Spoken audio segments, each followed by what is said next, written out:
জ্ঞানযোগ কথা ৭। বিশ্বের সবই আত্মসাপেক্ষ, কিন্তু আত্মা সম্পূর্ণ নিরপেক্ষ।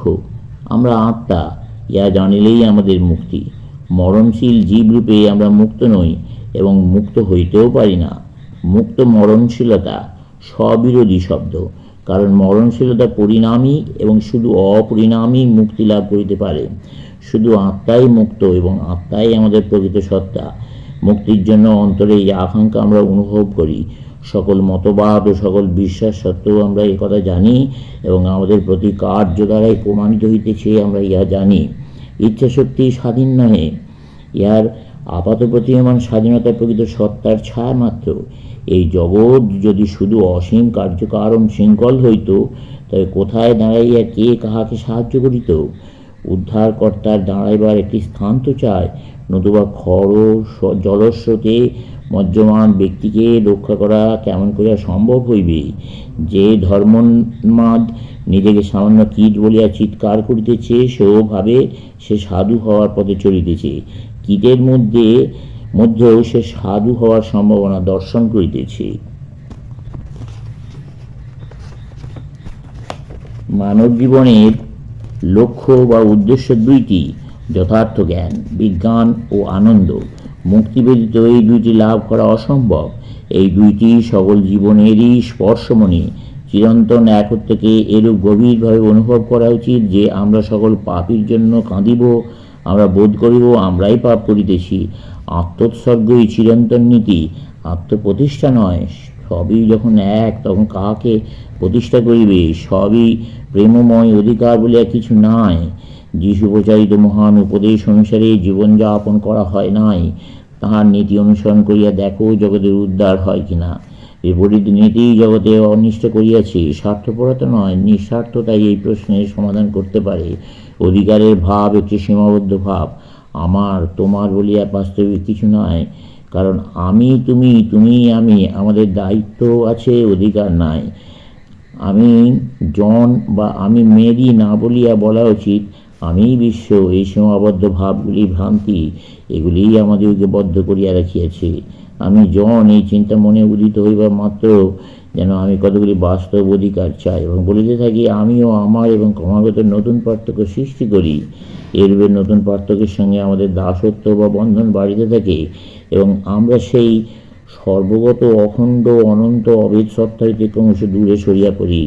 একমাত্র অদ্বিতীয় পুরুষই আছেন, আমরা প্রত্যেকেই সেই। অভেদ জ্ঞানই প্রেম ও ভয়শূন্যতা। ভেদ জ্ঞান ঘৃণা ও ভীতির দিকে লইয়া যায়।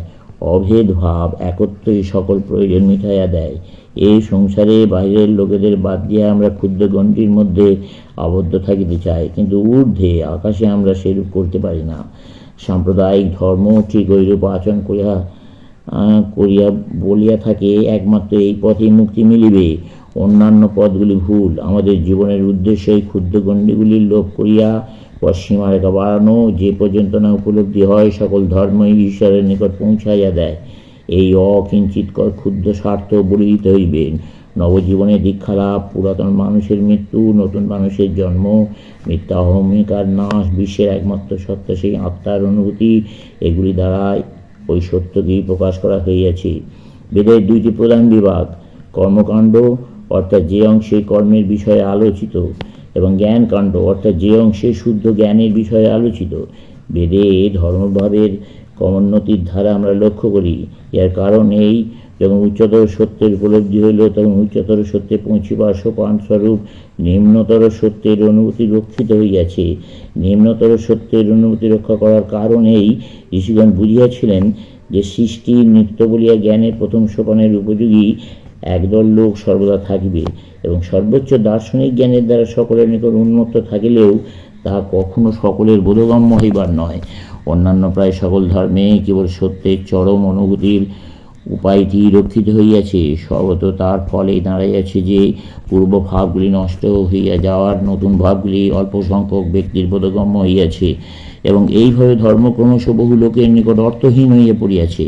আমরা দেখিতে পাই, প্রাচীন রীতিনীতি ও ঐতিহ্যগুলির বিরুদ্ধে উত্তরোত্তর বিদ্রোহ ঘোষণা করার মধ্যেই উহা আত্মপ্রকাশ করিয়াছে। আধুনিক মানুষ এই প্রাচীন মতবাদগুলি গ্রহণ করা দূরে থাকুক, কেন তারা এগুলি গ্রহণ করিবে, তার কারণ দর্শন করিবার জন্য স্পর্ধার সহিত দাবি করিতেছে। আধুনিক খ্রিস্ট ধর্মের অধিকাংশ মতবাদী প্রাচীন পৌত্তলিকতা ও রীতিনীতিগুলির উপর নতুন নাম ও অর্থের প্রয়োগ মাত্র। যদি প্রাচীন মূল সূত্রগুলি রক্ষিত হইত এবং পরিবর্তনের কারণগুলি স্পষ্টভাবে ব্যাখ্যাত হইত, তাহলে অনেক বিষয়ই সুবোধ্য হইত। বেদে ধর্মের প্রাচীন ভাবগুলি রক্ষিত আছে, এই কারণে ভাবগুলি ব্যাখ্যা করিতে বিপুল ভাষ্য প্রণয়নের এবং ভাবগুলি কেন রাখা হইয়াছে তাহা বলার প্রয়োজন হইয়াছে। এদিকে আবার অর্থ না বুঝিয়া বহু প্রাচীন মত দৃঢ়ভাবে আঁকড়াইয়া থাকিবার দরুন অনেক কুসংস্কারের সৃষ্টি হইয়াছে। অনেক আনুষ্ঠানিক ক্রিয়াকলাপে অধুনা মিশ্রিত ভাষায় মন্ত্রগুলি উচ্চারিত হইয়া আসিতেছে। এখন আর ওই মন্ত্রগুলির কোনো প্রকৃত অর্থ খুঁজিয়া পাওয়া যায় না। খ্রিস্টজন্মে বহু পূর্বেই ক্রমবিকাশবাদ বেদে স্থান পাইয়াছে, কিন্তু ডারউইন এই মতবাদটি সত্য বলিয়া স্বীকার না করা পর্যন্ত এই হিন্দু যুগের একটি কুসংস্কার পরিগণিত হইত।